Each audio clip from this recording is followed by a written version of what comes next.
We are talking about a deeply pessimistic electorate that at the end of the day have been asking themselves two fundamental questions. One is, can I afford to feed my kids? And two, if I fall ill, will the NHS be able to deal with me in time?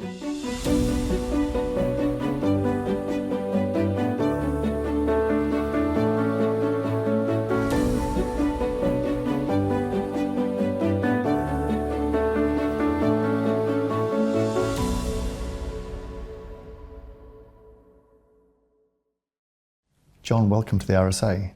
Thank you very much for inviting me. It's very nice to be here. Fantastic to have you here. I know you're a long-standing fellow. You've been a much longer-standing fellow than me. Have I? Oh, right. I mean, that's one thing I didn't know, so there we go.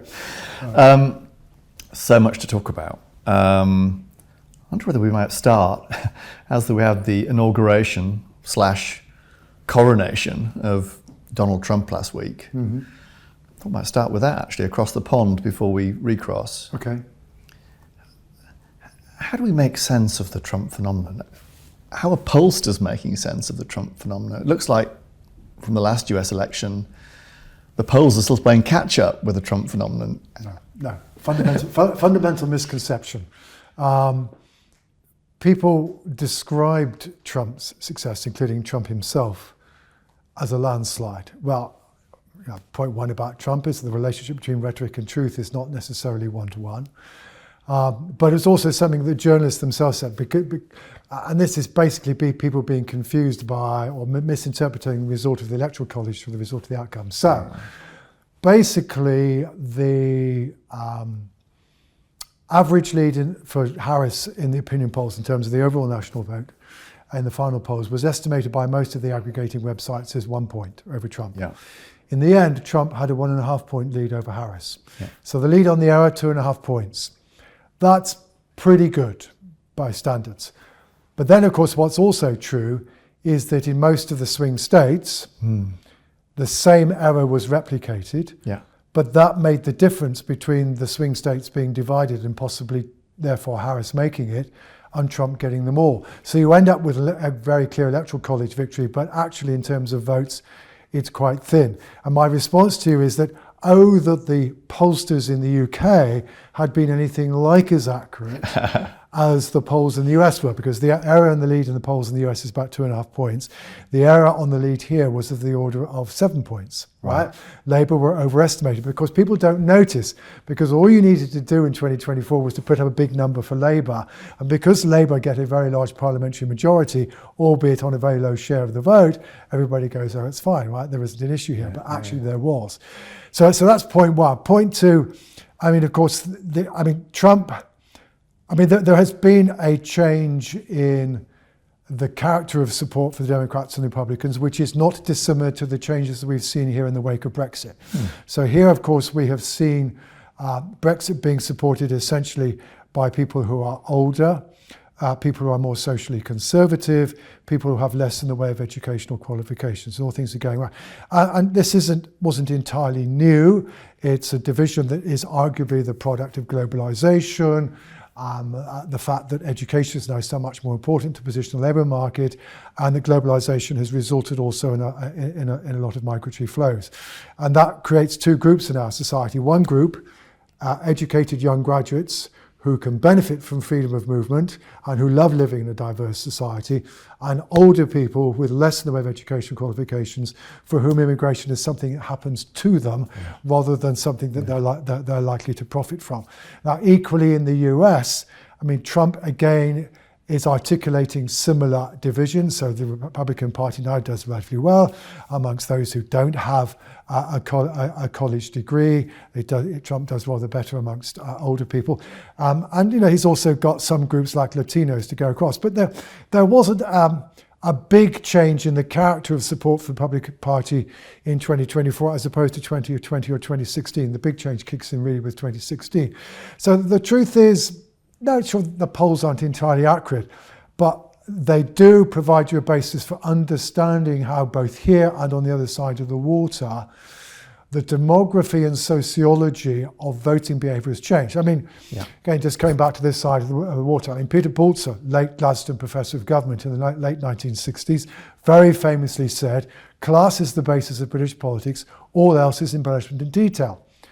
there is now basically no significant relationship between social class and how people vote, or if there is, it is the obverse of what Pulitzer was talking about, because the core Labour vote, insofar as there is a core Labour vote, is the young middle class professional living in London. Yeah.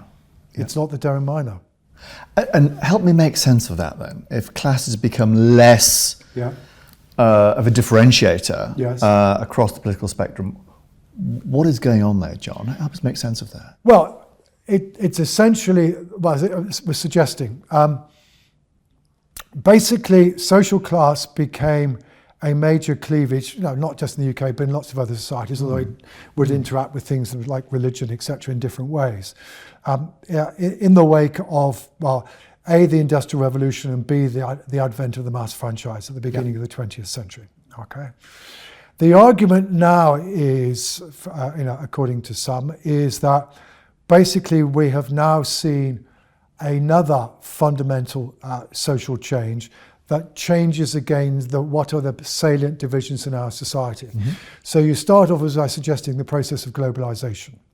The process of globalisation, first of all, means that markets are potentially affected by things that are happening outside a country, and so therefore people cry for protection, right? Okay. The second thing that's been going on is that the days when you could, let us say, join a newspaper at the age of 16 with maybe a few O-levels, and you made the tea, and then they were short of somebody, so they said, look, there's that court case, go and write it up, and you come back and you discover that the person could actually write a few words, and so they become a reporter, and then maybe by the age of 56 they become the editor of the newspaper. In other words, they move up through and learn on the job. Journalism is now an all-graduate profession. Nursing is an all-graduate profession. Mm-hmm. Educational qualifications have become much more important in today's labour market, which is based on the knowledge economy, and it's based on the knowledge economy because in the globalised world, it's services that matter much more than goods. So in other words, globalisation and the transformation of our economies have created new divisions, and they are divisions which they're partly about economics, but they're also about culture. Yeah. They're about the difference between, talking about immigration, between those who are comfortable living in a place like London, this is heaven on earth, and those who are much less comfortable about living in a diverse society. It becomes a debate about the extent to which society needs to impose certain moral codes, to require people to learn a language, to acknowledge a flag, etc., etc. These are all things that create the social cohesion that's essential for society to function. And those who take a more liberal view and say, no, it's up to people to enforce their own moral code. They choose what language they speak. They choose what religion they follow. They decide for themselves whether or not they're going to acknowledge the flag, etc., etc. It's a much more an individualist perspective. And so therefore, when we talk about the culture wars, this is the underlying social changes that means that the arguments about values in our society today, it's not just about equality. So basically, the traditional divide where social class was the demographic division, the terms of in level of ideology or values, it was an argument about equality and inequality. And those on the left said, no, basically society needs to be less unequal, and the state has an important role to play in making it less unequal. Whereas if you're on the right, you said, no, the role of the state is to provide the conditions to enable entrepreneurs to grow the economy from which everyone will be able to benefit, right? That's a classic left-right divide. Well, now we've got the left-right divide has not disappeared, but we now have a second divide, and it's a divide between those people who essentially are social liberals and who feel that people should be able to make their own moral choices. They're also much more concerned about the ability of individuals to express themselves. They're concerned about the environment. They're rather internationalist in orientation. And social conservatives who are looking for protection, both from cultural change and from economic change. Okay? Yeah. So, and that creates a new division. Now, and you can then see it. So we now have So our politics now, in terms of voting behaviour, is now shaped as much by that second division. It's always been there to a degree. You know, the Liberal Democrats were always the woolly Liberals, right? So that division was always there, but it's now become as important as the argument about equality. So therefore, we have a party reform, which is essentially, its voters are demarcated by the fact they're social conservatives, although they happen also to be fairly or economically to some degree on the right, and the Greens, who are very much at the social liberal end of the spectrum. And this makes our politics more complicated. It makes life, both Conservative and Labour politics, particularly Labour Party, would much prefer politics to go back to the argument between left and right. That's where Labour are comfortable. They are not comfortable with the culture wars debate because it cuts across aspects of their traditional coalition. But that's where we now are. So the point is, you now need to think of a world where it's not that old divisions have disappeared, but another layer has been added to them. Yeah. And to some degree, that layer cuts across existing division. Boundaries. So therefore, you end up with the class division disappearing. But it's not as though the argument about inequality has disappeared. It's just that it's now also interacting with the argument about culture, immigration, Brexit, etc., etc. Very clear. So on that, does this help explain then, John, if we've added an extra layer, an extra lens, extra filter, does this help explain, people talk about sometimes, political ties are looser than they were in the past. The loosening of political ties predates the rise of the culture wars and the culture. I mean, the cultural dimension really is the product of the primarily becomes evident in this century. I mean, you're right that, well, there's a bit of a paradox here. You are right that from the 1960s to the 1980s. So when we first started doing the kind of academic research that people like me rely upon, to do surveys, to interview the electorate, and you would ask people, do you consider yourself to be conservative, Labour, Liberal Democrat, or what? You could get about 40% of people in the 1960s saying, yeah, I'm a very strong conservative, very strong Labour, whatever. And by the time, now that those proportions are much, much lower. And some people say, even after persistent questioning, say no.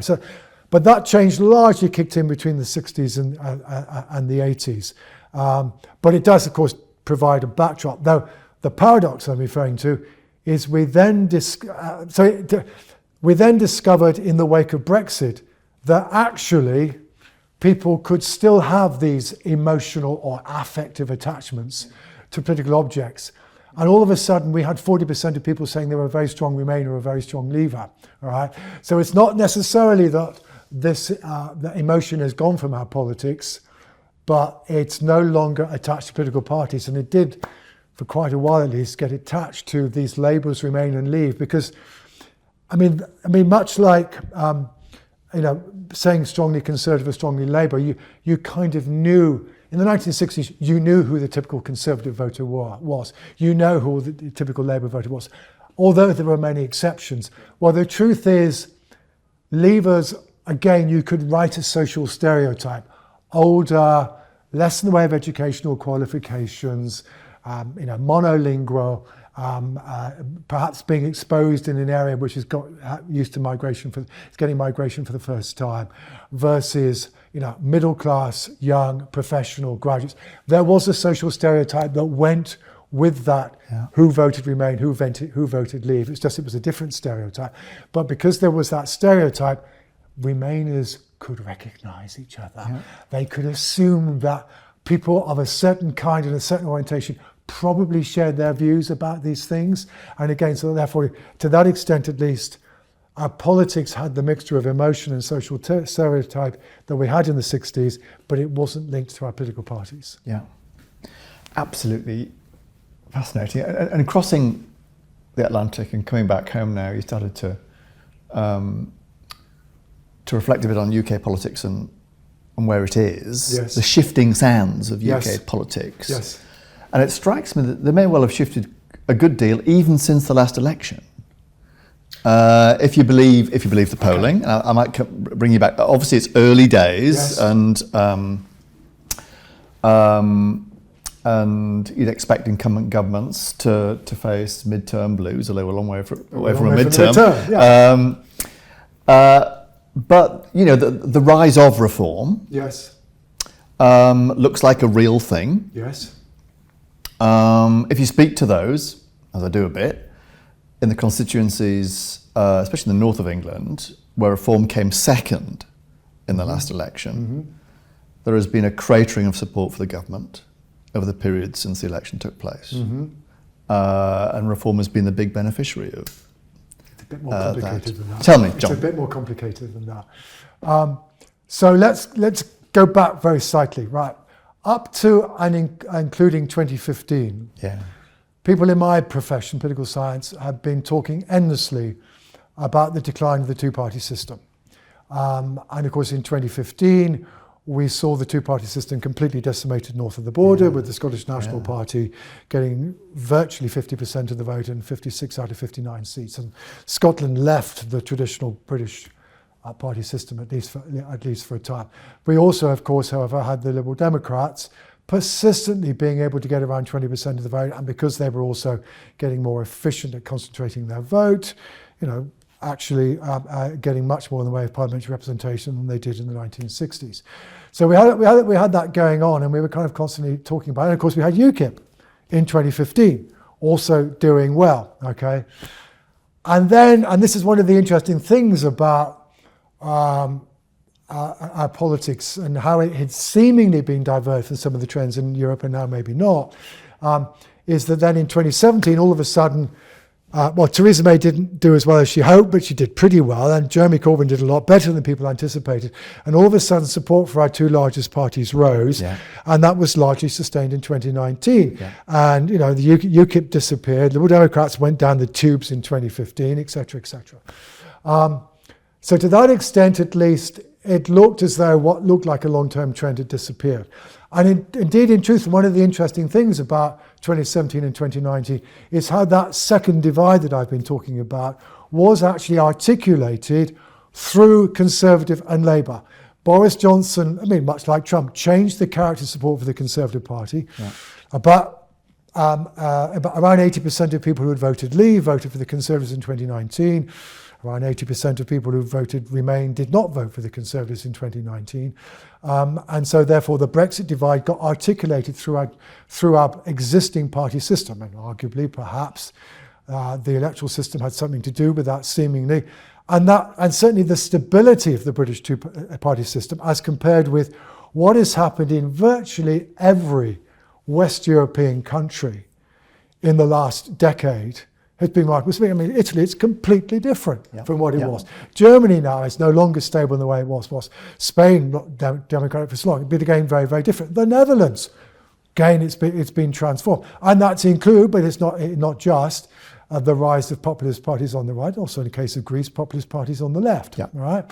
Well, we've apparently been immune, but now we've got to 2024, and I think the reason for taking the possibility, and I think at the moment it's no more than a possibility, that the British two-party system may finally be on its last knees. It's not just to do with the level of the vote.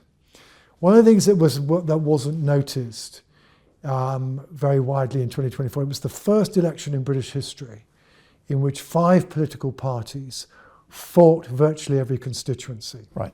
Okay, so you're now talking about voters being given a widespread choice everywhere. Now, in the case of Liberal Democrats, you know, they survived the coalition. They always had the party organisation, and that saw them through. The Greens have now developed more or less a GB-wide party structure, and they've begun to concentrate their vote a bit. One of the fundamental failures of the Eurosceptic right hitherto has been to develop a stable party structure to articulate the Eurosceptic point of view. The challenge that Reform have set itself, and the challenge they need to meet now, is can they become a party on the ground everywhere? Because a lot of their candidates were paper candidates. But Richard Tice and Nigel Farage have said this is their objective. So in other words, do we reach a situation where we don't just have 5 parties that are kind of standing candidates, but we have 5 parties that on the ground are organised and therefore provide at least the possibility of offering choice on a long-term basis. And of course, in Scotland and Wales, we're talking about 6 parties. Yeah. Okay. So I think one of the things to realise is, and then you have to add this, right? Of course, without necessarily buying into all of the rhetoric of the incumbent government, everybody would say, yeah, this was a pretty rotten inheritance. Some of us would go on to say, you just failed to be honest about how bad the inheritance would be the other side of the election. But, you know, and that's perhaps one of the reasons why you're now in trouble. But we are talking about a deeply pessimistic electorate that at the end of the day have been asking themselves 2 fundamental questions. One is, can I afford to feed my kids? Yep. And 2, if I fall ill, will the NHS be able to deal with me in time? Right? These are pretty existential questions. In other words, you know, the economy is flatlining. The public services, although a lot of money's been thrown at them, particularly the health service, is not working. So the public is deeply, deeply pessimistic. They rejected the last government in spades. Partly because of that, but also, of course, because of issues of integrity, Liz Truss, etc. The Conservatives, you know, dug their own grave. But there was never, the Labour Party never gained the enthusiasm of the electorate. They never really succeeded, but also in kind of being able to reach out to Brexiteers in the way they were aiming. But, you know, Starmer did enough to make them an alternative, right? But the truth is, if the Democrats locally had the better chance of defeating the Conservatives, the electorate went to them quite happily. And of course, the party that above all took most votes off the Conservatives was Reform. But the Greens also did damage to Labour, particularly amongst younger voters. Okay, so the point is, at the moment at least, if the electorate are unhappy with the incumbent government and they haven't forgiven the opposition, they've got 3 other places to go, or in Scotland 4, right? And the SNP already, they've still got a long way to go. They're making a bit of a recovery north of the border. Plaid certainly seems to be profiting reasonably well in Wales.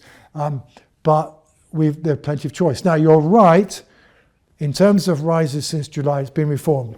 But you might, because it's Labour that's down and the Tories are basically flatlining in Reform, well, you can go, so therefore Reform are taking votes off Labour. No, it's a wee bit more complicated than that. Okay. So essentially what seems to be going on is that basically Labour's votes being scattered to the 4 winds. So it's losing votes to the Tories, it's losing votes to the Liberal Democrats, it's losing votes to the Greens, but it is also losing votes to Reform in a way that before July, essentially it wasn't. Reform was just taking virtually all its votes off the Tories. Right? But it's still the case that Reform find it easier to pick up votes from the Tories than they do from Labour. And Reform are also picking up support, quite a lot of support from people who did not vote in July, right? Right. So therefore there's some flows going on, all right? So Labour are losing ground everywhere, including to the Tories. But the Tories' net figure is not going up because they're then losing votes to Reform.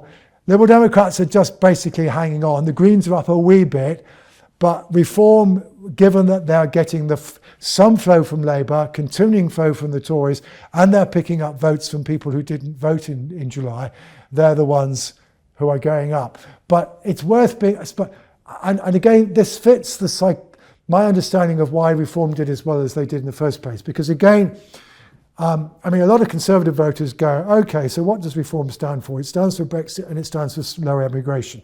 So the reason why we lost is we had too high an immigration and we didn't exploit Brexit. No.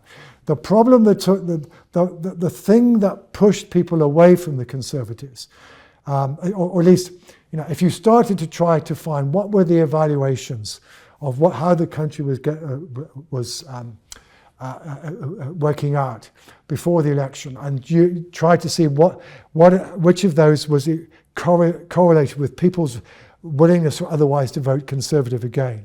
What you discovered was, surprise, surprise, if you voted Conservative in 2019 and you thought the economy was doing badly, you were much less likely to say you're going to vote Conservative again than if you thought the economy was doing well. Yeah. If you thought the health service was doing badly, you were much less likely to vote Conservative again. Do the same analysis on immigration, much weaker relationship. Interesting. And the people who switched away from the Conservative Party tended to be disproportionately people, those who had changed their minds about Brexit. They weren't going to reform because of Brexit. So where the immigration and Brexit kicked in is that once you had decided you were fed up with the government, where were you going to go? Yeah. If you were concerned about immigration and you believed in Brexit, you went to reform. If you weren't concerned about those issues, you went to Labour or the Democrats. All right. So in other words, immigration and Brexit determined the destination, but they didn't necessarily. They were the thing that determined where you ended up, but they weren't necessarily the thing that pushed you away from the Conservatives in the first place. Yeah. All right. But therefore, given that, right, therefore, what you therefore need to understand is that the foundations of reform success, sure, it lies in part in the story about immigration, but reform voters are also people who were unhappy about the economy, unhappy about the health service. Yeah. It's just that they were also unhappy about immigration. So therefore, don't be surprised that now they're faced with another government that is apparently not doing anything about the economy and is not turning around the health service, that reform are able to profit, because that was also helping reform in the last parliament as well. Very interesting. And this must make your life, or the practice of psephology, practice of polling, even more difficult, John, than it was before, with this. Oh, sure. I mean, one of the very simple things is you've now got 5 things you have to estimate rather than 2.5, right? Or in Scotland, you've got 6, okay? And, the laws of polling is it becomes, more difficult the fewer numbers people you've got for each party. But the honest truth is that really ever since about 2012, I've been living under the curse of we live in interesting times. In other words, ever since the success of the Scottish National Party in the 2011 Scottish Parliament election, actually even going back, I guess probably really the formation of the coalition in 2010. Yeah. We then had the debate about the electoral system, which didn't go anywhere, but then we also, at the same time, we had the Scottish National Party gaining overall majority. 2014 independence referendum, which had a fundamental effect on Scottish politics. And then we go straight into Brexit, and that's still playing out. And although the politicians don't talk about it, it's still very important in structuring who people vote for. And now we apparently see this, the Greens getting a record share, the Democrats getting more seats than any time since 1923, and Reform getting a record share. Yeah, it's very interesting. Yeah. But sure, it means there's more to write about, more to think about. I mean, God help the politicians. For the commentators, it just makes life more interesting. But yeah. Even more reliant on you than previously, John. We've discussed quite a lot about parties. Yeah. And to an extent policies, or at least contours of... Yeah. What about personalities? What about people? Yes. And the role they play? Is that more important? I mean, we hear a lot about the cult of the strong leader. Yes. And how that is on the rise. And we see, of course, visible and indeed audible examples of that on our screens on an almost daily basis. But is that true? Is there a sense that, personalities may trump, small t, policies or parties when it comes to how people swing? Well, the first thing to say, it's very difficult to disentangle the two. Yeah. Because, of course, what is true, and this is really true since the advent of the age of television, late 50s, early 60s, as the principal mechanism through which politics was being conveyed. Leaders are the principal vehicle through which the message of parties is articulated and heard. Yeah.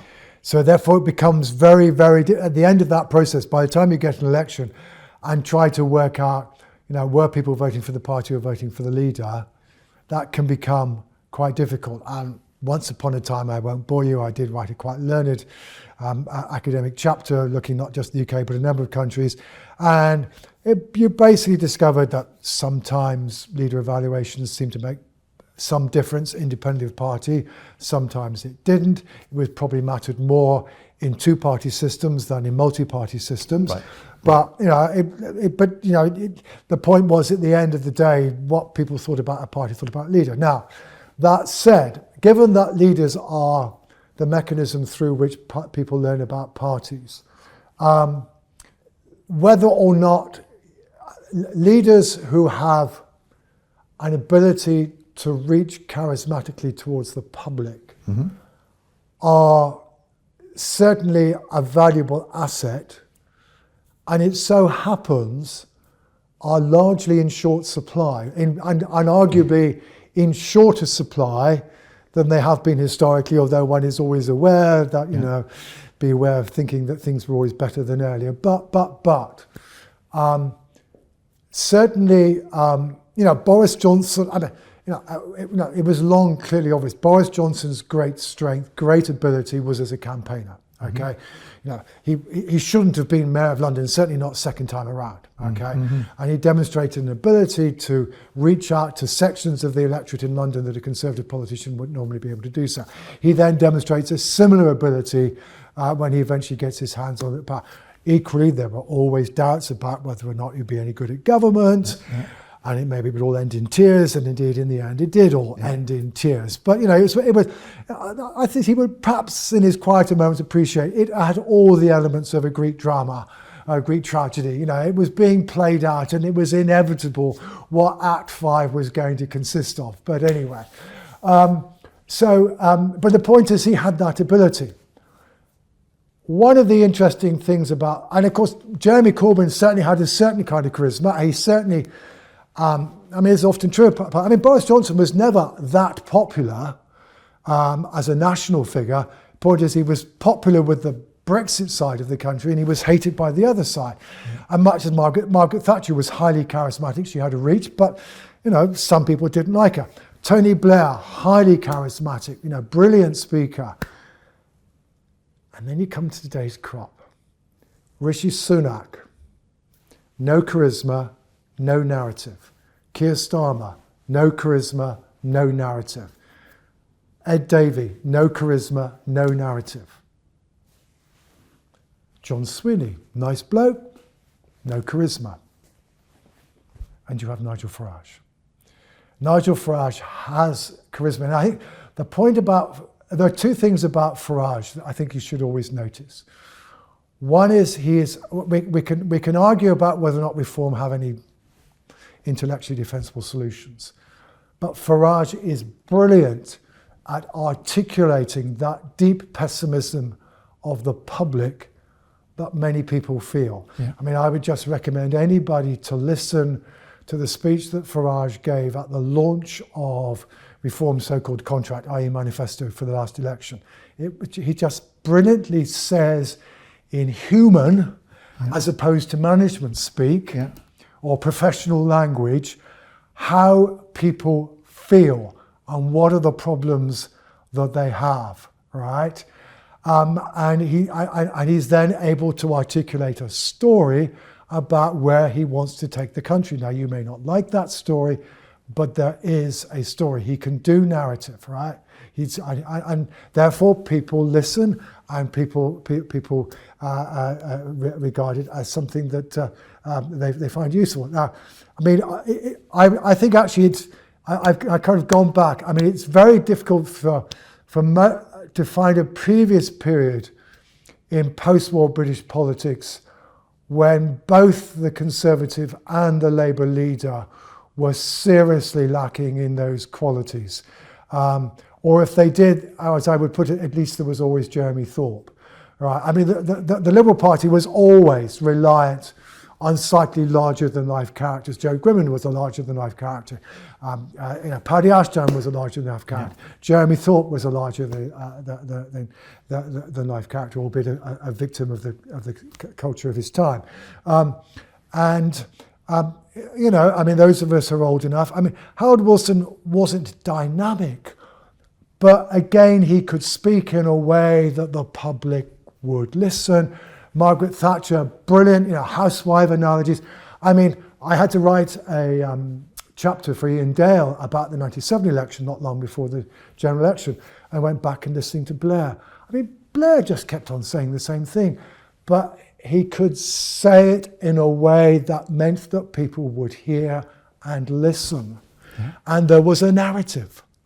And the point is that, and I think, if we can go back and I think one of the questions that faces our politics is, there is well, I have to admit this is not true of Keir Starmer. It's just that Keir Starmer's professional qualification is a lawyer, and lawyers, well, charisma in the courtroom is useful, but they're people who have a brief written for them. They don't write their own brief, and that's what you have to do as a leader. Paid by the word. Right, exactly.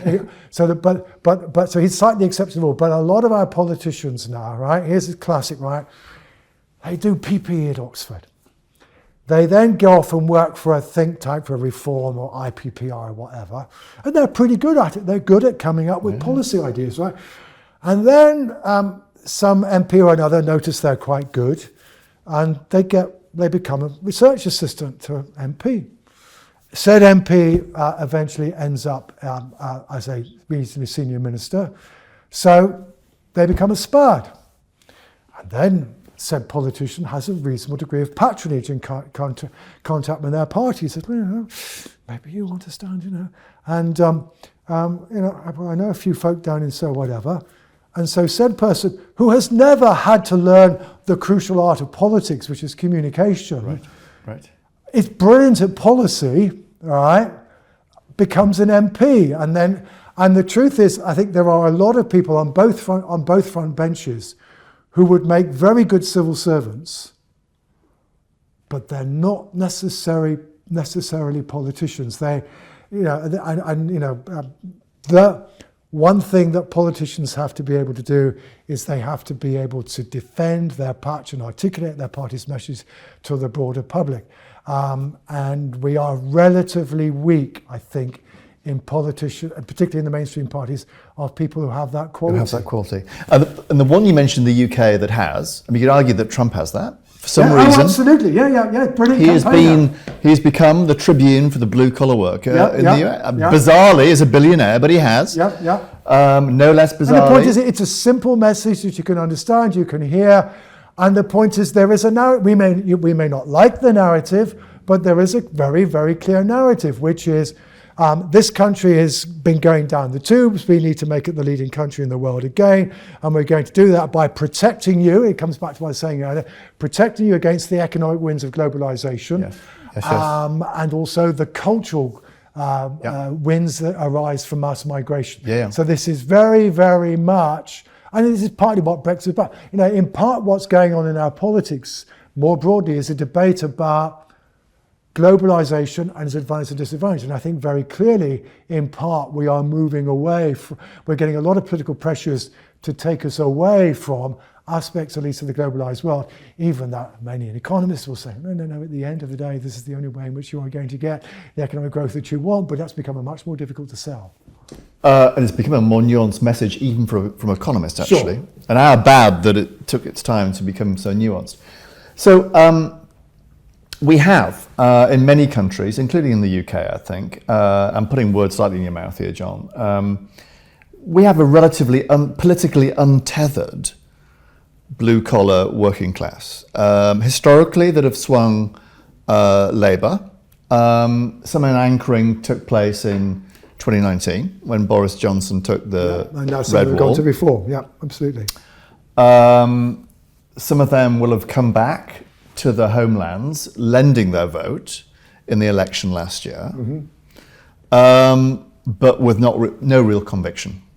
Sure. So if someone else becomes the tribune for the working classes, and that person is Nigel Farage, from what you said, it's the closest we have to someone who can speak human and speak in a language. And if the alternatives have been tried and tested and perceived to have failed, wouldn't this suggest we could be in for a rupture without things changing fairly fundamentally over the next few years? Yeah, we could. Depends what you mean by rupture. In a sense, we're already arguably maybe it's a rupture. But clearly, I think one thing to say is that reform are exploiting a niche market. It's a fairly large niche market, but virtually everybody who votes for reform is somebody who's willing to back Brexit. Okay, now that's still just over 40% of the British public, but it is equally only just over 40% of the public, and there is probably a limit to what proportion of that reform can pick up. So the question is how much further they can go. But as I said before, that's just simply determines where they get to. But certainly, the government's difficulties over the economy and over the NHS are crucial. And in a sense, where do we go from here? Well, look, if for whatever reason the economy does start to take off this side of 2028, 2029, and if the waiting times have got down, then Labour may well be able to recover. But it's clear that those are the problems they have to deal with. The problem, of course, is that arguably some of the most important decisions Labour made they made in opposition. It was the decision to rule out rejoining the single market and the customs union, and it was the decision to say that there'd be no increases in direct taxes on individuals. They are both now proving very, very considerable constraints because increasing taxes on employers is not the same thing as increasing taxes on employees, and has different economic consequences, which the government is now learning. I want to. We didn't brilliantly analyse kind of where we are. I'd love to do a bit of crystal ball gazing about where we might be going, and not just politically, actually, but if indeed we are, the language sometimes used, this is Larry Friedman, the world's in a democratic recession, which I take to mean trust in the political process is not as we would wish. And let's say that's true, and some of what you've said very much speaks to that. We've got no, it's certainly true. One of the things that British Socialists did in the last election campaign was right in the middle of it, was to lobby this grenade and say levels of trust in politics and politicians is at an all-time low in the UK, which Starmer certainly picked up. Yeah, I mean, certainly on the British Socialists, which has been really tracking this since the 1990s. It's not a long-term, it's not a continuous secular trend. It does go up and it does go down. But I mean, certainly once you compare like with like, so I mean, I've now got data from after the election. Elections are always good for trust. It always, the fact that people have been able to go to the polls helps to renew their trust and confidence. But it is now, the post-election measures we have are the lowest we have. Now, in part, and this will be uncomfortable perhaps for some people of your ilk, this is partly to do with the failure of Brexit in the eyes of Leave voters.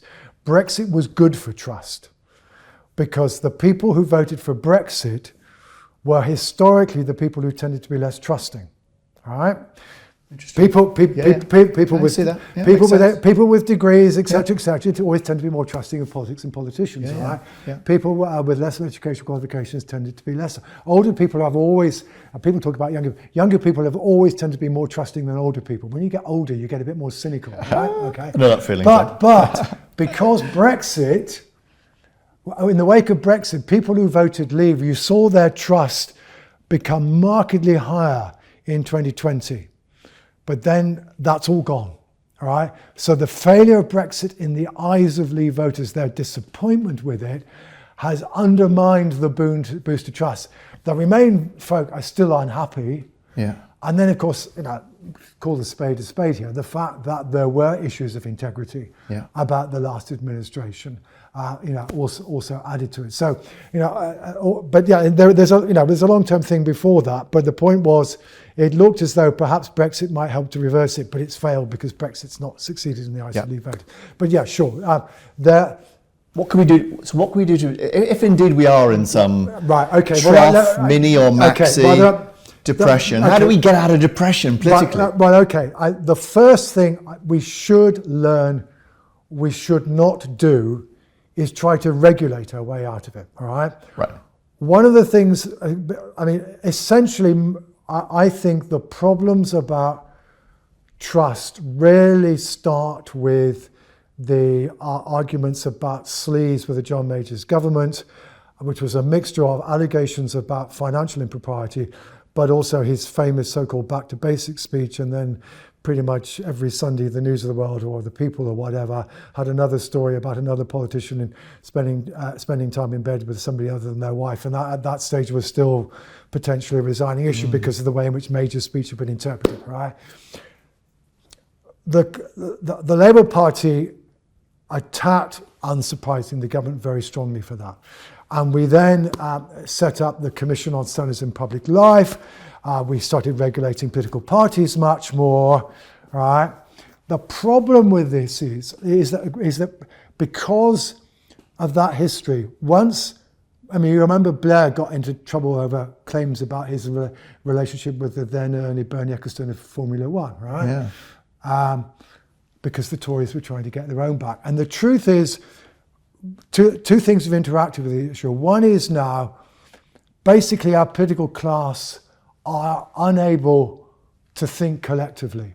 So whenever a politician is made some personal mistake or other, be it financial or whatever, something that's deemed to be improper, unethical, their opposition will go in strongly and criticise them and say, he should resign or she should resign, okay? And the truth is, if you look at the reasons for resignations, politicians are much more likely to be brought down because of some personal failure than they are because they screwed up on policy, right? Okay, completely. We don't hold our politicians to account for the job that they do. We hold them to account for their personal behaviour, right? Yeah. But the truth is, the political class have created that environment, and because we now have more regulations. More regulation means more tripwires for people to fall over. All right. Which so they I have. think Yeah. right. So part of the answer too is if politicians want to improve trust, they need to stop attacking each other when it comes to issues of trust. Although there are clearly occasions like with Johnson, there arguably was an issue, but the point you should reserve for that. But then don't try to regulate your way out of it. So that's point one. Now point two is. Sure, you do need to have a reasonable relationship between what you say and what you do. And, in the end, the fact that not even his fellow parliamentarians felt that Boris Johnson's relationship with the truth was sufficiently close, that, they brought him down.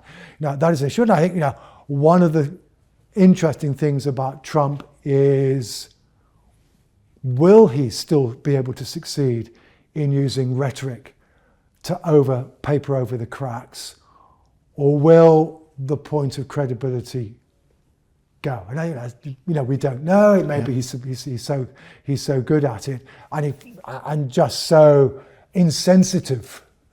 I mean, he has a just apparent insensitivity that means it's like water off a duck's back. Definitely, right? Yeah. Okay, so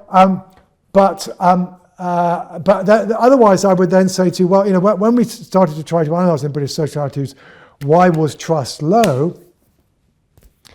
Worries about income, worries about the health service, right? I know I've already said the failure of Brexit in the eyes of Leave voters. In other words, if you want to improve trust, you need to improve the performance of government. So focus on the performance of government. The trust will largely follow, so long as you don't create tripwires and use them in order to engage in political warfare. Very interesting. I know time is getting short, so maybe a couple of last questions, because I'm conscious this conversation that could go on for hours. I'd love it to, actually. Is part of the, in terms of repairing this trust deficit, hauling us out of political depression, it's often the case that things that the public dislike nationally, they quite like locally. So banks. People tend not to like banks, but they quite like their local bank manager if they still exist. Since when did you last see a local bank manager? Wow. Right. Was the case. Since when did you last see a cashier, even assuming you can find a bank branch in the first place? A lost tribe, I agree, John. But they may dislike intensely Westminster politics. Yeah, sure. But quite like their local MP. Their local MPs are always more popular than Westminster politicians. And mayors. Local councillors are always more popular. Exactly. Well, mayors is another story. I'm not convinced that the idea of elected mayors is particularly popular. Remember, when people were politicians have given up on asking people about elected mayors now because they got the answer no too often for what they liked. Elected mayors, it's very interesting. It doesn't appeal to people in the way that many other constitutional reforms sometimes do. That's... Mayors ought to be popular. I wish I was a mayor. I mean, because they have all the powers to spend and no powers to tax. They ought to be incredibly popular, given those imbalances. Well, they've got some taxation power, but they never exercise them. Precepts on the precepts never invoked for that reason, I think, to make them jolly and popular. Well, that's one of the reasons why there's an argument about mayors, because they have the ability to make decisions, but they're not the ones who are... Is more Devo, though? I mean, we've seen it, of course, in Scotland and Wales and to an extent in Northern Ireland. We're seeing it across parts of England and indeed more to come. Is the giving away of power and in some ways the decentralisation, therefore, of trust locally, is that part of the answer, John? Have we been too centralised for too long and that's just put too much on the shoulders of Westminster politicians? Well, I think the first thing to say, there is a fundamental difference between the debate about devolution in Scotland or decentralisation in Scotland and that in England. Yeah. The question in Scotland is a question about the legitimacy of the United Kingdom Union, and it is about the extent to which governmental decisions might be different, fundamentally different, might be pursuing a different narrative, a different strategic objective from the government in London. And that's also partly now true of Wales. I regard the debate in devolution as a debate essentially about local government. It's really about local government change. And then you get into an argument about whether or not reducing the number of councils and council laws and seemingly concentrating powers in the hands of mayors who, unlike the Mayor of London, is not as clearly accountable to the councillors whom they're around, is whether or not that's really devolution or whether that's centralisation. I mean, that, and certainly, I mean, if you think about the way in which the current government's talking about, they are looking to mayors to implement their strategy. Yeah. They are not looking to mayors. A very important point. To say that, well, Liverpool can do one thing and Manchester can do another, That's a very and Tees Valley can do something different. Very important point. Okay, so the point is, it's about decentralisation as an operational strategy for saying, well, the implementation of a broad strategy might be done more effectively if the micro level decisions are made at a lower level. You know, there's some argument for that. Okay, but it isn't about making fundamentally different political choices, which is, of course, what the Scottish Government has did. It's what part of the post-Brexit argument done, because, of course, one of the curious ironies about the Brexit project is that while it wanted to dismantle the EU single market, it was very intent on retaining the UK single market, thus the Single Market Act, which in various ways has constrained some of the freedom of manoeuvre that the devolved institutions once had. I think this is a really important point, and one we should definitely return to, which is, you know, is English devolution really about enabling those regions to become masters of their own destiny? Or is it about them becoming a more effective delivery arm of central government? What it does provide, and those mayors who are good can do, Andy Burnham's an obvious example, and the same is true of the Mayor of London. It does provide people who can defend their territory and defend the interests of their territory vis-a-vis central government. But and the truth is that is what the First Ministers of Scotland and Wales and the First and Deputy First Minister of Northern Ireland do as well. You know, in part, any sensible politician, and Boris Johnson understood this as Mayor of London, any politician has to be above all faithful to the interests of whatever territory it is that they represent. And so to that extent, at least, you increase some grit into the oyster, but the point is, for the most part, we're not talking about mayors who have the ability to pursue radically different policy perspectives than the one that the UK government is pursuing. Fascinating. Final question, because I know time is up, which takes us back to the RSA actually. Yeah, okay. And you've been a fellow here for 32 years. As long as I was at the Bank of England, you've been a fellow here at the RSA. Well, there we go. We can argue about whose tenure has been more useful, but anyway, yeah, sure. But given all that we've said, and you've spoken with such eloquence and expertise about a vast array of issues, economic, social, political, and the interlocking elements of the three of them. What can we as RSA fellows do? How can we make a contribution to improving the lot of the UK, either economically or socially or maybe small p politically, because we're an apolitical institution, obviously? Sure. I guess... What is the role of, social change organisations, civil society, actually, in bringing about... Well, all political systems need civil society organisations that will provide them with analyses and ideas, okay? Particularly once you're in office for a while, you run out of time. So you can tell me in a moment whether this is your vision of the RSA. I would say that the RSA, there's a whole community around SW1 of organisations that in various ways are trying to develop policy ideas, either short-term or long-term. I guess the RSA probably could also be rather more on the long-term end of the spectrum. But then, whereas most think tanks have a particular political orientation and therefore have a particular network of people whom they might talk to, the RSA has a very large fellowship and therefore ought to be able to tap into diverse expertise in a way that other organisations can't, and therefore you're adding to the mix of, I suppose, evidence-based policy analysis and looking forward. You're not wholly dissimilar to the British Academy in that respect, which I'm also a fellow of, but that's a much smaller group of people who, and very, very academically orientated, whereas obviously the RSA has expertise from a whole wide range of professional fields, and to that extent, has a richer life. So, have I got the job? Can I be your successor? You absolutely can. The job is yours. We look forward to the next 32 years as fellow, John. That has been a tremendous education for me, and I'm sure for everyone listening in. John, thank you so much for taking the time. Thanks for the time. And issues of our time that I hope we can return to together. Sure. Delighted.